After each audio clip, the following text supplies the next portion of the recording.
perfectly honest. Right. That's what I'm thinking, not just for the moment. Anyway, No, thanks. checking out the drinks trolley. What have we got here, Suze? What are you giving us today? Well, I've gone for a beer. It's called Ken Spruce. Oh, very good. Yeah, it's a collaboration between Mysterious Brewing and New Bristol Brewery. 6.6% though, so it's a bit pokey, but yeah, festive and Ken Bruce themed. Hopefully Ken gets at least 10%. Oh, yeah. You'd think. Okay, so today's confession has a 15 certificate. Oh. 15 certificate, ladies and gentlemen, and it comes from Tufty. Simon, Matt, Susie, and Canada. no. All of Canada. Yes. Further to your request for Canadian confessions, this is a while back, it reminded me of a sin I committed back in the 80s, for which I have longed for forgiveness ever since. Back in those days, I frequented a popular pub situated on a dual carriageway on the outskirts of a Midlands town, city or village. On one particular night, we were introduced to a lad called John. Now, John had come all the way here from Canada to marry his childhood sweetheart, Sarah, with the wedding set for this coming weekend. Since John didn't really know anyone in the UK, he asked Sarah if he could go out with her brother, Oggy, for a drink and perhaps meet a few of his friends. Well, Sarah was very reluctant as she knew what some of Oggy's friends were like.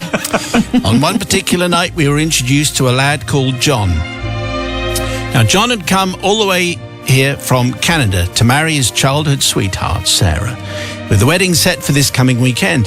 Since John didn't really know anyone in the UK, he asked Sarah if he could go out with her brother, Oggy, for a drink and perhaps meet a few of his friends. Well, Sarah was very reluctant as she knew what some of Oggy's friends were like, which, as you might have guessed, including myself, Tufty. After much nagging, Sarah eventually relented and gave John permission to go out for a quiet drink, on the proviso that Oggy swore to her on his life that he would look after John and take very special care of him. Oggy assured her that it would be a quiet Monday night down this particular pub near the dual carriageway, so he was hardly likely to come to any harm, was he? Nevertheless, Oggy was left under no illusion that if anything did happen to John, then he would pay dearly. So, John was brought down to the pub and introduced to our crowd. As we chatted and got to know John, we told him that since this was to be his last night out before his upcoming marriage, the evening had been upgraded to his stag night, and therefore it was our duty to make sure he had a night to remember. As the conversation continued, I told John I certainly remembered my stag night. How could anyone forget having one of their eyebrows shaved off just a week before the wedding, I questioned. My wife-to-be was not happy at all. I looked a right muppet in the wedding photos, I added. They shaved one of your eyebrows off on your stag night, quizzed John with a look of horror on his face. Yes, but it grew back after 3 months, I said, smirking. At least it was only an eyebrow that you lost, said Alan. On my stag night, you shaved my bloomin' head completely. Oh, yes, that was really funny, we all laughed in agreement. It never did grow back fully, moaned Alan, rubbing his somewhat receding hairline. Canadian John looked on dismayed. Well, this opened the floodgates, with each and every one recalling stories of what happened on their own stag nights in true Monty Python 4 Yorkshireman fashion. Oh, yes. Each story getting more and more outlandish than the last. From being chained to a lamppost to waking up on a ferry to Stockholm, each person recounted the horrors of their own stag night. John was somewhat perturbed, although Oggy did try and assure him that he was in safe hands and nothing would happen to him. As the tales of our stag night antics ended and the conversation turned to other topics, we got to know John a bit better, and it was apparent he was a really nice lad, and he got on with us splendidly. As 10:30 loomed, which sadly was closing time back in those days, I thought it would be a shame to end the night so soon, so perhaps we should take John to a club, continuing our drinking and celebrate his stag night in style. What shall we do with John, I asked, wondering which club I should take him to.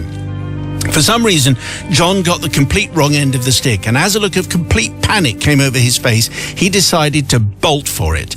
Like a bat out of hell and as quick as his legs could carry him, John ran straight past the bar, out of the large double doors at the front of the pub, and into the darkness of the car park. Without pausing for breath, he continued past the bus stop and across the main road, taking care to look to the left to make sure that no cars were coming. Which is why, unfortunately, looking left isn't much good in this country as the cars come from the right. Which is why, as we exited the large double doors, we were just in time to see John flying through the air as he bounced off the bonnet of a Ford Cortina. What? Now it was our turn to panic. However, after a few moments, we were greatly relieved to see that he was okay.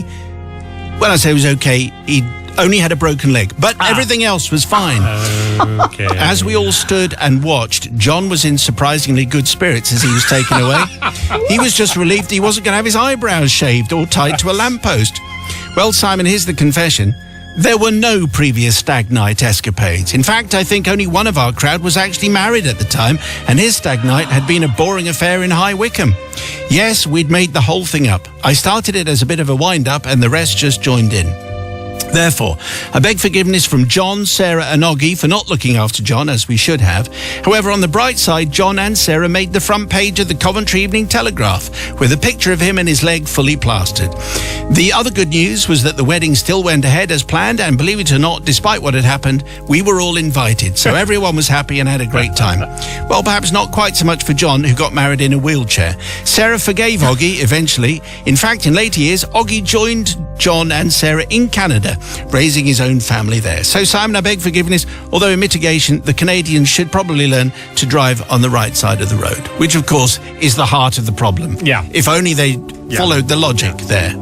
So it's a shocker, but everything is okay in the end, Sister Susie. So maybe you're going to smile on this person, or not. No, I don't think it is okay in the end. He had to get married in a wheelchair, and he got run over by a car because you were having a joke and a prank. Well, there was that. It's not funny, it's danger. High voltage. Indeed. And I don't like pranks at the best of times, but this one, someone got hurt. Not forgiving Tufty at all. Poor John. All right, fair enough. Brother from another guy. Well, I'm going to forgive. Number one, I mean, John's in charge of looking where he's going when he's crossing the road, and it's up to him to look to the right instead of the left. So he's to blame for that. Also, who takes the word of someone called Oggy to do what you want them to do? That's never going to happen. Oggy's giving you his word. Good luck with that. So yes, I'm going to forgive. And they all ended up in Canada anyway. And they're all invited to the wedding where he went fine, even though he was in the wheelchair with his leg in plaster. So everything turned out well. So I'm going to forgive. Okay, so you can let us know 61054 on the People's Verdict. First word is Simon. Do you forgive Tufty, yes or no? Poor John over from Canada, quiet drink, ended up in slightly catastrophic way with a Ford Cortina. Anyway, so I'm just in... Yes, okay, let's take the People's Verdict first of all. What do we get? So Janet in Cardiff says, not forgiven. I feel sorry for poor John. No one wants their eyebrows or head shaved off. How awful. Those blokes sound so immature and daft. But Michelle says, so dangerous. He got badly hurt and ruined the wedding photos. No forgiveness from me. And Ricky in Oxford says, forgiven. I've been on way worse stag do's than that in my time. Everyone was fine in the end. No harm done. And it does appear as though Tufty and everyone was forgiven because they were all invited to the wedding. Correct. So I think wedding confessions will be good. Canada. Well, Canada does seem to be quite a rich vein, don't you think? If we get any extra verdicts, because we're wrapping this up sooner, we will add them to our podcast. So if you still want to send in a verdict, or if they're still coming in, we will add those to the podcast. Yes. All right? Where it's 5:45 and time for something enticing from the drinks trolley. What would you fancy, Matt? If you had to choose, what would you take from the drinks trolley? Tonight it would be a lovely gin and tonic. That would be, in fact, that's what I might actually do, a gin and tonic. Yeah, yes. But you're going to get what you're given here. What's on the drinks trolley today then, Suze? We've gone for an Aussie Pale, which is called the Schooner the Better. All Australian hops, very dry, citrusy flavour, 4%, so not too strong. That sounds quite nice, actually. And it's got a pun, so yes, big thumbs up from me. Good. An Aussie beer with a pun. Who could ask for more? Yeah. Okay, very good. Thank you very much indeed. So today's confession, by the way, the Christmas confessions will be starting soon, maybe tomorrow, not quite sure. But festive confessions, 2 confessions at greatesthitsradio.co.uk. Today's comes from Tamsin. All right, Tamsin. Dear Father Simon and the collective, I write to confess to something so embarrassing I hardly dare say it. But I've trained myself to write the words which still make me flush red with embarrassment, and to sweat profusely. Oh dear. It all began when my husband and I first got married 30 years ago. We saved and bought our first flat together and would really have liked to have had a pet. But alas, the lease stated that we were not to have any animals. Classic landlord oppression of the workers. Rise up and fight the system. Okay. A slight diversion. Yes. Anyway, says Tamsin, at first we stuck by the rules, but eventually decided that a hamster hardly constitutes a threat to the fabric of the building, surely. Small and rodenty and only slightly smelly. Come on, landlord. We considered this a fine compromise. No pets, but a hamster. Okay. That's all right. So we went to the local pet shop and we bought a pinky beige hamster and named it Piglet. We did think about calling it Tank or Cupcake, but we went with Piglet. Seems reasonable. Piglet was our light and our joy. We would let her run around the flat where she managed to shin up the back of the wardrobe, scrap in the corners of the rooms, and explore every nook and cranny. On weekend mornings, we would get Piglet out of her cage and she would share our Cheerios by stuffing her little pouches full of them. I'm not sure that's a particularly healthy option. No, but never mind. Our home began to centre entirely around our furry friend. Now, Confessions regulars might be fearing the worst for Piglet, but worry not. Piglet was credited with having picked the winning lottery numbers, which gave us a £10 win. How? Probably Okay. didn't. No. Conversations began to incorporate our cute little pet. Instead of saying, I'm hungry, we would say, I'm a hungry hamster. If we were cold, we'd say, I'm a cold hamster. You get the drift. Yeah. Anyway, Matt's frowning in disapproval. Anyway, one day, we were shopping in an unnecessarily warm bookshop in Cambridge, and I turned to my husband and said, I'm a hot little hamster. Oh, come on. But to my horror, realised that my husband was actually on the other side of the shop, and I just told a complete stranger instead, an elderly chap with silver hair and an elderly wife. Oh, are you? He said. Oh, yes, I am. What did she say? Said the man's wife. Oh no. She said she's a hot little hamster, said the man, flushing red as he spoke. The woman looked furious. Hussy, she hissed. Needless to say, had I tried to explain the context, it would have made things even worse. So I hurried out of the shop and hoped that I would never see the man or the woman again. That's it, Father Simon. I beg forgiveness for startling the poor shopper and his overly aggressive wife in the bookshop and throw myself upon your and the collective mercy. Because all I was trying to say was I was a hot little hamster. It didn't mean what the old guy thought it meant. Anyway, it's an easy mistake to make. You think you're standing next to your other half, you say something, and then it gets misunderstood completely. Sister Susie, what do you say? Well, Tamsin, do you know what? I was worried where we were going with this one because Normally, any mention of a hamster, it's not good for the hamster. Yeah. yeah, it's good to have a hamster confession that we can actually do on the radio. And I can't imagine how embarrassed you must have feel. I've done that a couple of times, not to that extent, and where I've just started talking to someone in the supermarket, and before I turned around properly, realised that's not who I'm with. Right, but It's you've a never stranger. said anything like, I'm a hot little hamster. But no, I've never said anything like I'm a hot little hamster, and I think for that reason she should get forgiveness, because how embarrassing. It's going to be Matt's code phrase when we get to the podcast Yes, on Friday. I think so. I suspect. What do you say, brother Matt? I have to say, I would frown on the I'm a cold little hamster, I'm a hot little hamster, all of that sort of talk between couples. That's not on at all. Don't approve of that. No. But I think we are overlooking the real culprit here, and that is the bookshop for having the heating on far too high. Oh, here that we she go. was very hot. If she's Classic. too hot and it's the middle of winter, then clearly that heating is up far too high. That's bookshop needs to bring it down at least 3 or 4 degrees. I'm not paying to heat the street, so for that reason, I'm going to forgive. What is it with you and temperatures and radiators Yes, and all that kind of stuff? absolutely scandalous. Okay, do you forgive Tamsin? On the text, please, or on the WhatsApp, let us know.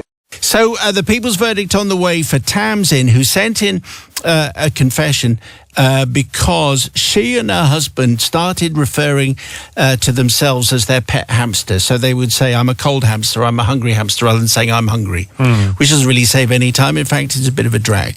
This meant that she was standing in an overheated bookshop and she said to presumably her husband, I'm a hot little hamster. But it wasn't. It was an old guy who took it, well, he took it the wrong way, but anyway, it was all a lot of misunderstood conversation. The people's verdict goes like this. So everyone's forgiving. Ricky in Walton on the Hill says, forgiven. Everyone has little pet names for each other. I call my boyfriend a koala, and I'd be mortified if a stranger heard me say that. Kevin says, forgiven. It all started with the landlord not allowing pets. So this whole confession started with the problem actually being the system. You missed that one. So forgiven. And Anonymous says, completely forgiven. I've grabbed my husband's backside only to find it's someone else more times than I care to remember. Really? How many times do you have to get that So wrong? many, yeah. I think there's a lesson there. That is, Yes. just don't do that in public. No.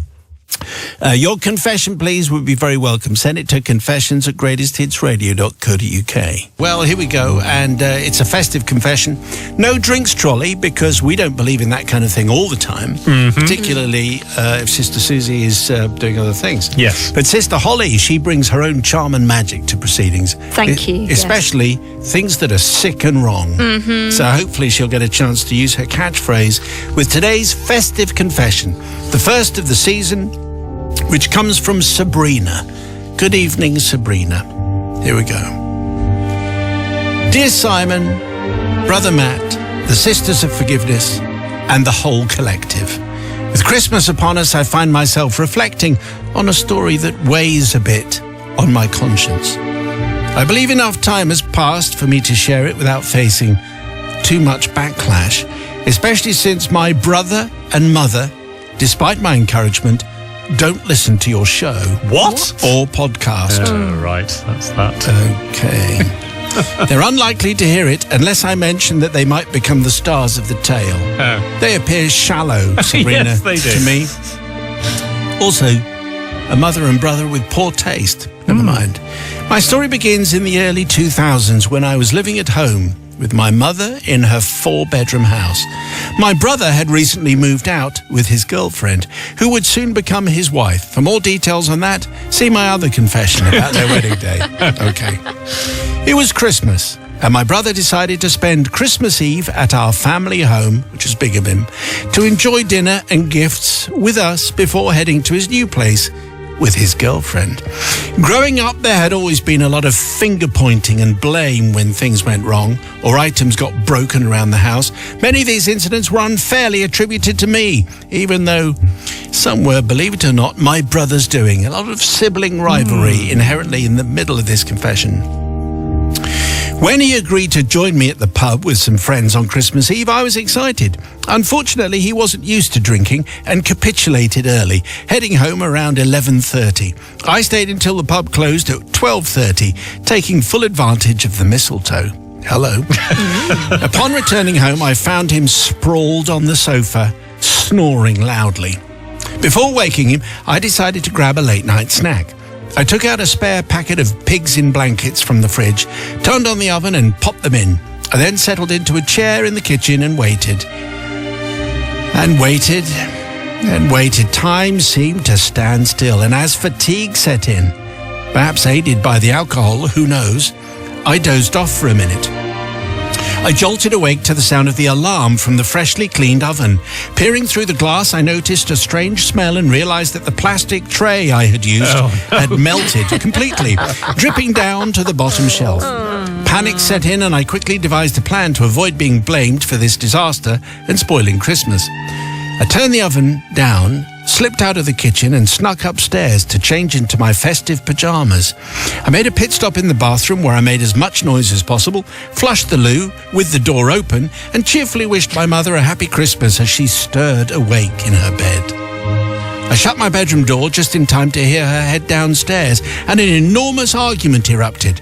I could hear my mother angrily lamenting the state of the kitchen while my brother, confused and groggy, protested his innocence, or at least his lack of memory about his kitchen escapades.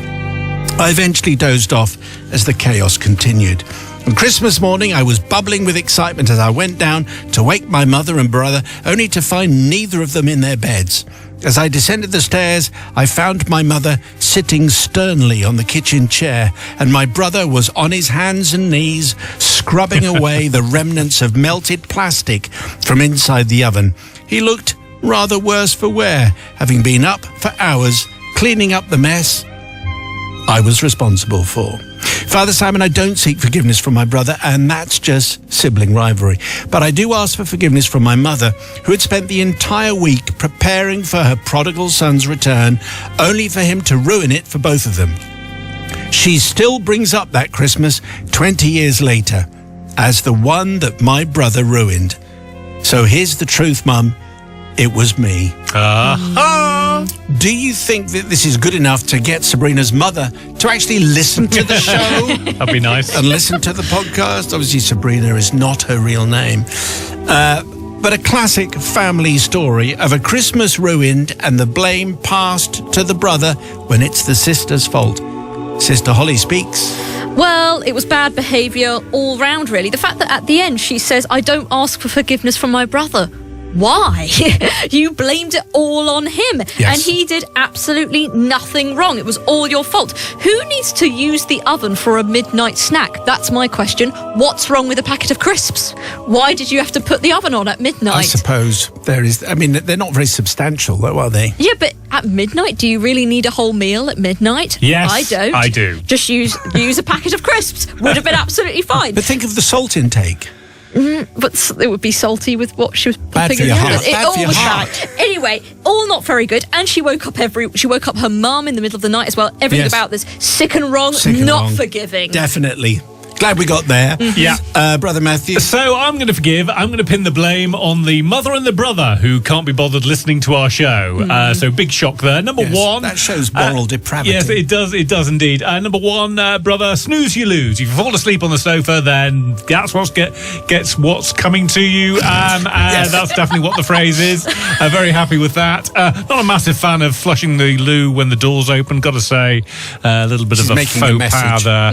I think she's certainly sending some kind of message. And it's the mother's fault, isn't it, for buying pigs in blankets in plastic. So for those reasons, Yes. I'm going to forgive. And should have eaten crisps. That's Yeah. that's Or an that's apple. the essence of it. Muesli. 61054. First word is Simon. Just before the news, we had our first Christmas confession from Sabrina, where her hopeless brother ended up taking the blame for the burnt plastic tray in the oven with the sausages on, and it was all her fault. For 20 years, the brother has taken the blame. The verdict is in. Does she get away with it, Matt? Not forgiven, says Dave in Birmingham. So much deceit going on here. How would you ever look at a pig in blanket again? Could almost be swayed to forgive, if not for the cunning pyjama change. Far too premeditated for forgiveness. true. Laura in Red Hill in Surrey, though, says, forgiven. The prodigal son needs to come down a peg or two. And as someone with a brother who can never do any wrong, I'm considering reenacting this scene to level the playing field in our family. Finally, John says, forgiven. Open a packet of crisps, Holly. No.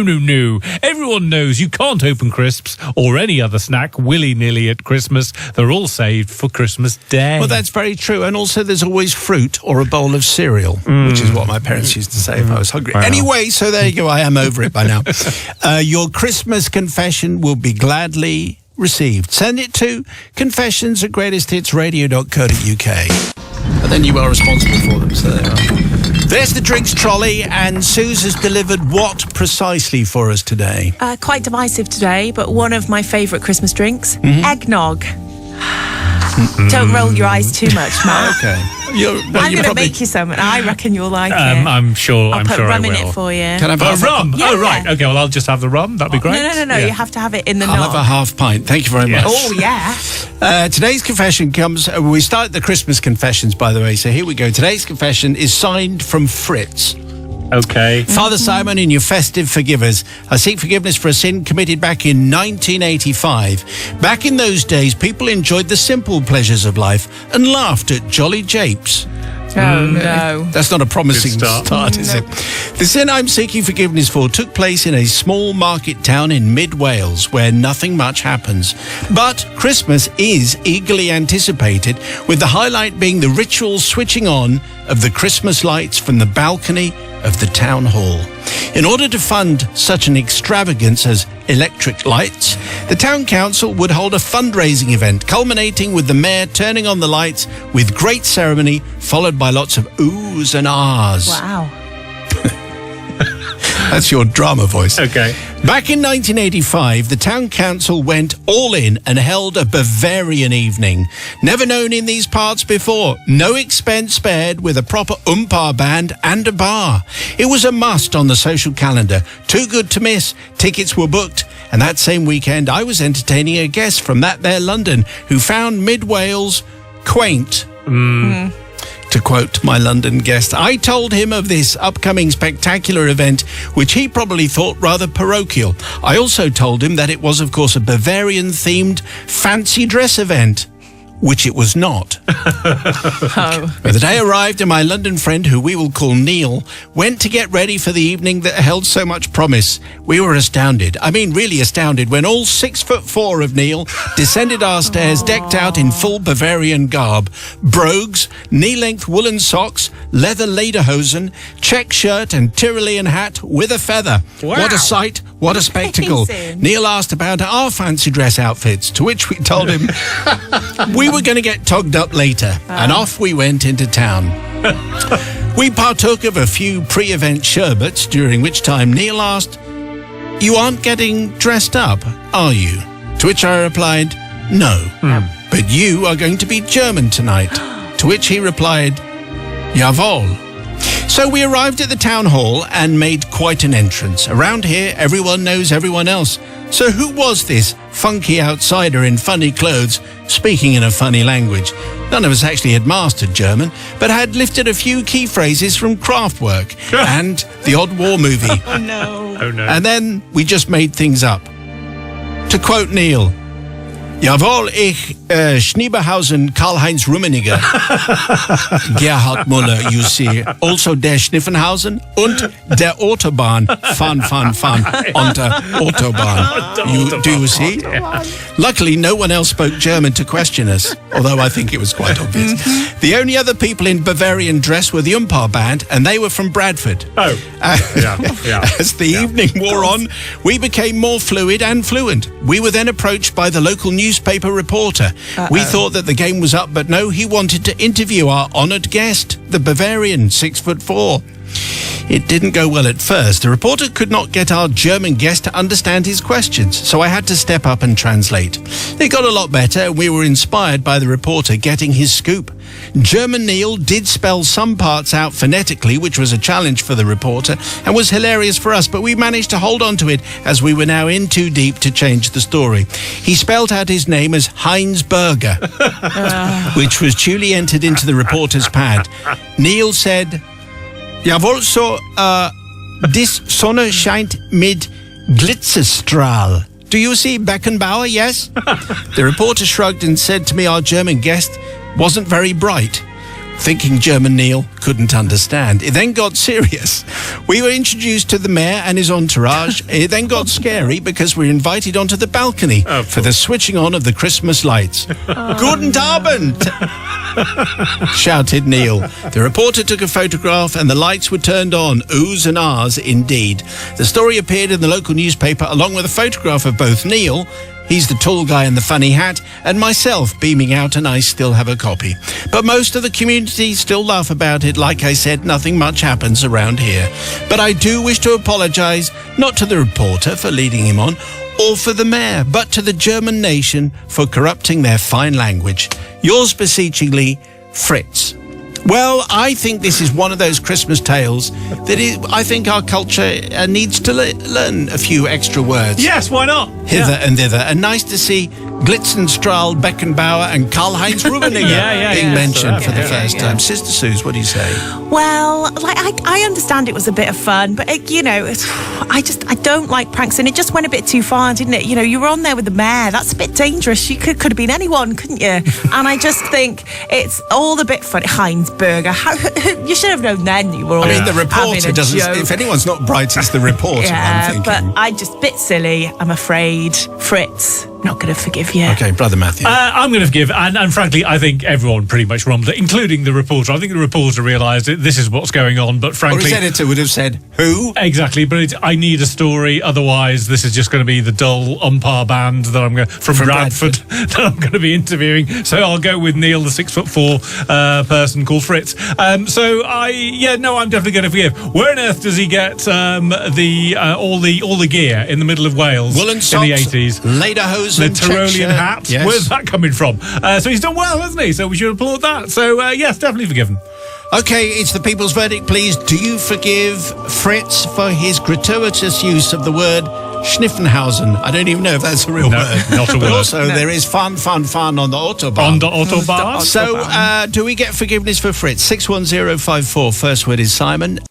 But just before the news, tonight's Christmas confession from Fritz, entitled Frohe Weihnachten, which is Happy Christmas in German, was a story about the town council in mid-Wales that was having a big light switch on and declared it a Bavarian evening. So Fritz's friend Neil turned up in fancy dress, Bavarian fancy dress, even though nobody else did because he'd been misled.